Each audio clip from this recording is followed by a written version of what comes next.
Salut, bonjour à tous. Mbote Badeko Bolandara Biso. Bienvenue chez Ursil Botelwa TV. Mbote la batunyo so o Bolandara Yabino Ursil Botelwa TV. Bande onanga likamba femme Tamar o ezo pesa pasi, likamba femme Tamar o ezo beta mabaku, likamba femme Tamar lelo ba makambo ezo bima kaka, ezo continue kaka kubima ebele. Alors lobi bato ebele bazaki na jardin botanique, bato ebele ba monaki absence ya femme Tamar na montagne de prière. Montagne de prière, eza esika o femme Tamar asala la prière na jardin botanique. En tout cas, bato maombiste bayebi, sambilateur bayebi, sambilateur ya femme Tamar bayebi. Jardin botanique, eza esika o femme Tamar apona pona kisala ka ba montagne de prière na ye. En tout cas, avant femme Tamar apona jardin botanique, to banda komona ba prière na jardin botanique te. Après, quand la femme Tamar pour la place souvent tout le monde va prière et comment on les kawana. Alors, tant femme Tamar zaki na poto, à celle qui biso affiche au balabaki na biso que le 25 janvier barozala na jardin botanique pour la montagne de prière. Alors, batebele bazala ki kuna lobby, batum suspe bayaki te, mais en tout cas, batu bazala ki vraiment moi ebele. Et le côté liboso na bino ezake to recevoir l'appel ya batu ebele, to ziba message ebele, to ziba audio ebele concernant absence ya femme Tamar lobby na jardin botanique. Alors, ezana batu ebele o bakenda ki kaka po bakende ko vérifier ndenge tozo kaka banungu femme Tamar mutu ebebi, femme Tamar boube batu ebele bakenda ki bakende vraiment sur le terrain ba vérifier ba yeba soki eza ya solo to eza ya lukuta. Alors, absence ya femme Tamar na jardin botanique, batu bakomeli biso, batu babengi biso, nde yango to eli boso na bino pona kopesa ba explication na biso. Car ndenge boyebi chez Ursil Botelwa TV eza esika o batu bayaka kozwa vraiment ba matière toloba. Eza esika o batu bayaka kozwa ba vérité, eza esika o muta ko tamboli, mais soka zana besoin vérité à koti awa toloba vraiment vérité, rien que la vérité. Wana na loba na ba abonné nanga toujours a na chaîne na biso to finga raté. Ba o balandara biso depuis kala bayebi chez Ursil Botelwa TV to finga raté. Ah to sala analyse na biso lo lenge esengeli. To sala vraiment 0 ma finga. Alors ndeko koti respecte-toi et puis yeba pe komi pesa respect, pesa pe biso respect na commentaire comment makambo ya malamu o ndeko msusu ka ya tangi amona yo quand même oza respect amona yo quand même oza vraiment l'éducation moko ya bien comme yo ki sa kombo na yo sonité comme yo ki sa photo na profil sonité na ofinga na commentaire bandoko bolandaka biso nzambalola pambola bino bandoko bo soutenir musala na biso ekende liboso nzambalola a pambola bino. Alors bo continuer ko partager s'il vous plaît, bo continuer ko s'abonner en tout cas nzamba o pambola bino, soutenir ndeko na on abonnement, soutenir ndeko na on j'aime et en plus soutenir ndeko na yo na partage. Ndeko zolanda biso soko koti na Facebook pour partager biso et aux amabete. En tout cas, nous avons pambola yo. Car en dengo zawana, ceux qui n'ont s'abonner, fina place où ils ont permettre yo au s'abonner. Au monde ils ont un bouton moko na sewana bakomi subscribe na anglais na français. J'espère que bakomaka abonner. Alors au s'abonner. Tant que vous s'abonner, kende directement ici ka bâti j'aime ou aimer vidéo et puis au kende na cloche ya notification. Tant que fini cloche à notification ou activer yango pour que ba analyse nyon se bandoko tawa e bandako komela yo na téléphone lokola ba message. Alors soutenir biso nzambe ako pambola yo. Likamba femme Tamar mo ba audio moko tozwaki o batu babimaki po baya ko confirmer o batu ba confirmer que mwana na ya kufa o batu ba confirmer que mwana na ye bakunda ye o batu ba confirmer o batu ba sali en tout cas la fois passée na ibisa kibino topota na biso na biso topota na biso na biso na ibisa kibino la fois passée topotanaka biso na biso tozala vraiment na bizaleli ya kokotaka bana te po biso nde toya na internet bana na biso nde te baya na réseaux sociaux. Alors tosalaki mpe mo ba recherche mpona yango. En tout cas ezalaki na mama moko boye abimaki na réseaux sociaux, il paraît-il azalaki esika bakundaki mwana ya femme Tamar. Mama na pa mekaki koloba loba mo makambo na ye ebele mais yango te toyeli vraiment mingi ko expliquer bandeko pourquoi femme Tamar a monana quitté na jardin botanique. D'abord, premièrement, toye banano, bato bokendara jardin botanique, basambila terre ya femme Tamar, tant bokendara jardin botanique, bokendara pona femme Tamar te, mais bokendara kulukelungi nzambe. Congolais azalaraka na bandenge na ye eza na bato ebele lobi bakendaki jardin botanique wana bakendaki te pona kotako kosambela me bakendaki pona kotala femme Tamar eza pasi pe mawa olongwe na ndako na o 6h du matin okei prière o kosambela depuis 6h de 6h à 12h. Ok, au salipe prière au sambeli. Moussoupoza ki na ba requête tala ebele. Ya oye bisanzambi. O sambeli metango bimi. Oye libanda, obandi kotonga, obandi ko benga 4, 5, 6. Obandi ko sala makita. Bandi ko toana ba audio. Monsieur eza ba video na bilongi ya bato bazalaki kuna. Ba osala ba video. Pona koluka ko kitisa. Pona koluka ko fabriquer li solo. Lo lengeni ni femme Tamar amona na kiti. Bokende la femme Tamar te. Ba serviteur de Dieu bazalaka wana ebele. Ba serviteur ebele bazalaka wana. Ba serviteur ebele bayaka wana pona ko sambela. Ezaka femme Tamar te nde areni ya kisika wana. Ezaka femme Tamar te nde soka tio loboko ozu kimia na vie.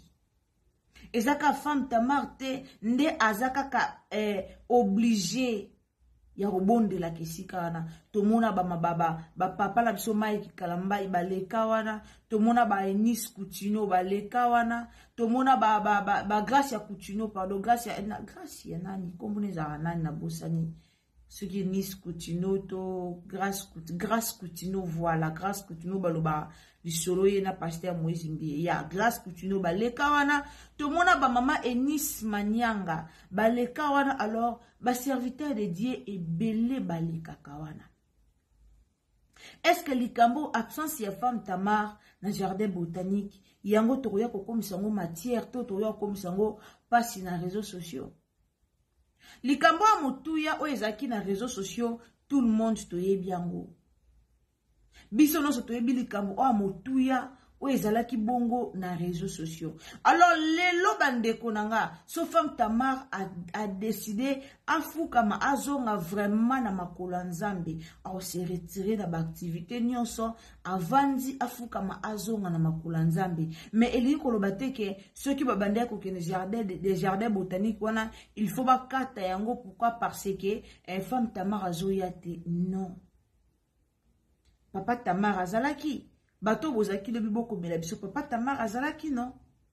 Papa Tamar azalaki eza na ba frère mususu bazalaki femme Tamar azalaki te menzemba allo la ebetaki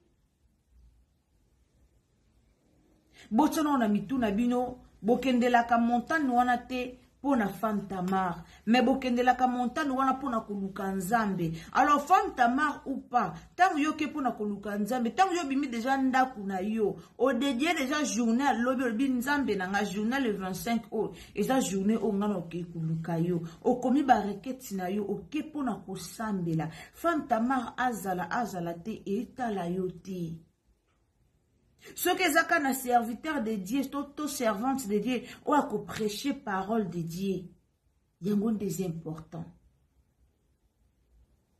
Yangon des importants. Lelo na kamwa ba Congolais, lelo na kamwa biso peuple de Dieu, to zarapena oke pene église o sambeli, mena simanango tango kozonga na o bandi na o kotonga. Siko okende kusala nini?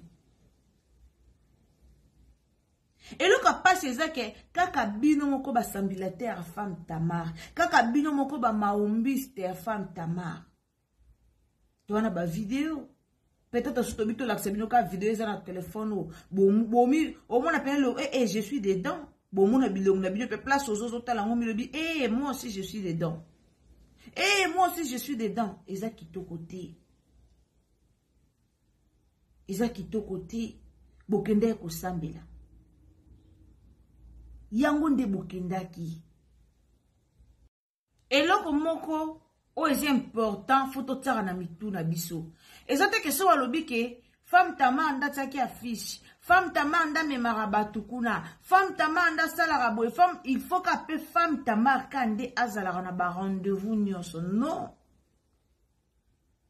Ka bino moko boyo tonga ka bino moko boyo loba azala kite bomoni c'est que liboma ngo baloba keze ya solo c'est que liboma ngo baloba kibwe. Non, tango bino bo sambela kana femme Tamar, tango batu ba tonga tango batu ba loba pona tango ba makamno so ba loba pona eza ya solo eza ya lukuta bino bozaona pona ko soutenir ezala ya solo ezala lukuta makambu nyonso aux réseaux sociaux et loba pona femme Tamar ezala vrai ezala faux bino bozawana pona ko condamner te bozawana pona ko condamner te mais bozawana po bo soutenir na pas na moment o eza moment moko ya pasi pona na moment o eza moment ke internet mobimbezo talela internet mobimbezo loba mabe pona bino bozala ona pona ko soutenir lelo bo déclarer présence à femme Tamar ce qui est moko conscience na zo rappeler que asalaki mabe na internet ce qui est moko conscience na rappeler que fallait pas amemela papa ne masikatenda lolenga memela ki.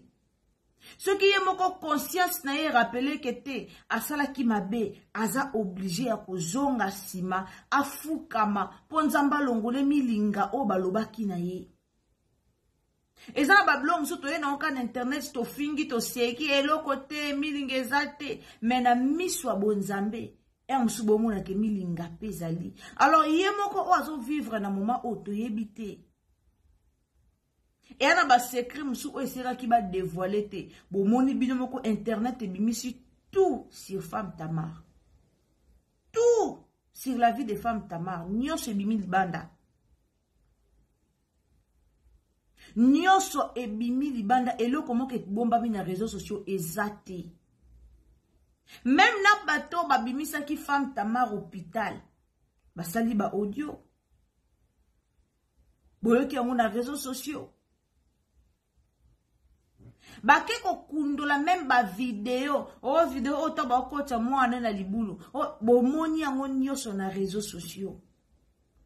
Mais jusqu'à présent femme Tamar alobaka Aksayel azali mwana eza Aksayel azali tilelo yemoka lobaka bongo. Alors ce qui mwana zala azala te et dépendre na femme Tamar. Eza ye mwana zala te yenda yebi vérité. Le lot biso to yeko confirmer bino mwana zate en tout cas to confirmer bino c'est confirmé mwana zate mais vérité à solo eza yenda yebi. So eza ke mwana zate mais ya yaka na internet pona loba mwana za ye moko ndo minyokola ye moko ndo mi pesa pasi na vie. Ye moko ndo mi pesa pasi na vie. Alors, ceux qui m'ont monique était, femme Tamar a tiré sur sa fiche, moko na groupe na yeke, montant de prière, ezabo, bino boko hésité te, bino boko boya ko kende te, pou bo kende la femme Tamar te, bo kende la ko sambela. Tout le monde a question batumso a matipe ngomba ye moko, ake na coin moko ye moko ake sambela. Mais pourquoi bozaka na posa so bo keif, montant na bino montant de prière, na bino bo kende akuna, il faut ka bomo na femme Tamar. Pourquoi pour ça la vie des akatans bokende kuna il faut que la femme Tamar azala. Bato internet ba yaki balobi awa femme Tamar abeli mutu, femme Tamar kutu liboma, femme Tamar kutu mobile na lobi ba bimisa ba photo te bino bondimi pena internet ba bimisa kutu ba audio a mama Denise. Bino bodimi pena internet to bato balo kwa ba congolais na internet na ebité. Après quand même internet ango babo yo bimisa ba vidéo femme Tamar Liboma pona mobali na yeso ki pe apeki saki. Non. Non. Toyebe loko moko femme Tamar anena mabe na ye. Anena mabe o asali na réseaux sociaux. Anena mabe o ya sali ayeli ki nani ne masika tenda na ndenge mwa mabe. Likambo elekaki me mobali na ye pas akipe obligé à conseiller. Maintenant mobali pas memama ki a memami bango nyonso ba memami ye pa ye na internet mobali pa ye na internet po aya koloba. Mobali pa ye na internet po aya kofinga to po aya koloba. To mona ki biso moko makam nyonso loba maki. To mona ki muto arate ko mona zate. Tout le monde qui. Alors pour le moment, femme Tamar obimaka na réseaux sociaux bibimela te. Obimaka bibimela te aya na montant de prière bibimela. Obiba bibimela te. Ana ba père spirituel. Na si tanto bande koloba awa, tanto bande koloba na ba émission Seigneur Stosali ya femme Tamar. Na banda loba na bino eloko moko. Yango papa ya molimo ya femme Tamar azomona nyonso ote. Soki papa na ya molimo lobi na ye azonga sima po azo moya kusote lisusu bino boyeba te soki balobi na ete aza non na repo akota no ba retraite asambela na boyeba te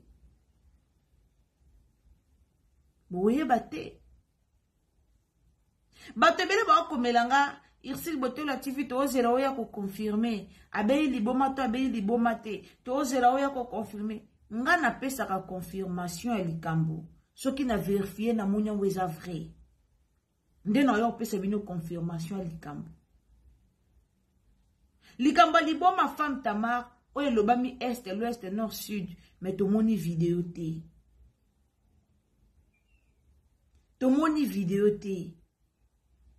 soki balobe na biso ke abelaki mutu na kata ndaku na ye peut-être to ngato ba ana ndaku ne c'est normal mutu akota te pa ke ko filmer mais bato ba pesi ba information balobi ke ezaki na aéroport mais to moni vidéo te moyenne ko confirmer bino likambo wana ezate mais absence na ye ezakaka ke avandi nanu azonga na makolo ya Nzambe avandi nanu asenga bolimbisi na oyo asali na réseaux sociaux avant dina no senga bolimbisi po en tout cas moteme suka kiye kande baloba moteme suki lobi no Pierrot Ndombasi moteme suki do motema esuka kiye akomena suka akomena komona ka il faut ka na la réaction il faut ka na réagir pour na la l'aise yango bomona ki ba réaction na ye na réseaux sociaux et ça pour motema penza esuka kiye eza po motema pene koma ke na suka alors ayaki asalaki réaction mais tozaka te tozela ye noki na réseaux sociaux tozaka te tomona ye kaka lelo mbala moko aza mutu nyonso asalaka mabe ayaka kosi rappeler sima ke nasalaki lomo boye ya malamu te nasalaki lomo boye esepelisaki bato te namoni bauti kotia lisu date mususu na février sur le 22 sur le 12 entre le 12 to le 22 février tozela to mona lisu femme Tamar kuna mais botsaka na mutu na bino bata femme Tamar po bino monde botonga ba maombiste bino nde bobimisa ba vidéo to bo bebisa réputation na bino pona olaksa vidéo wana na internet mais bota na mutu na bino na montant de prière bokendaka pona femme Tamar te bokendaka pona ba problème ba vie na bino bokendaka pona ba problème ba foyer to pe ya ba famille na bino to ba africain mutu na mutana problème na libotane alors tango mata na kondima oke ko losambo ko mata te na makanisino na mutu na yo nake kotala femme Tamar nake na mona liboma balobaki nake na mona boye eza solo non et ozala malamu te bo soutenir ye na moment o azanango moment o ya passe azanango et senga bino bo soutenir ye. Alors wana zaki réponse nanga na ki vraiment pour répondre bato ba yaki ko tuna biso bato ba yaki ko komela biso sur l'affaire Femme Tamar. Merci beaucoup abonnez na biso, merci beaucoup na bato bolingara Ursule Botello TV. Abonnez-vous, commentez, likez, partagez. Nzambalo la apambola bino esika bozali. En tout cas, tant vous s'abonnez ko bosa na te, cliquez cloche à notification pour que prochainement Olanda Ursule Botello TV esika nyonso o kozala. Aimez vidéo. Bisous bisous bisous à tout le monde. Mbote na bino nyonso nzambe apambola bino.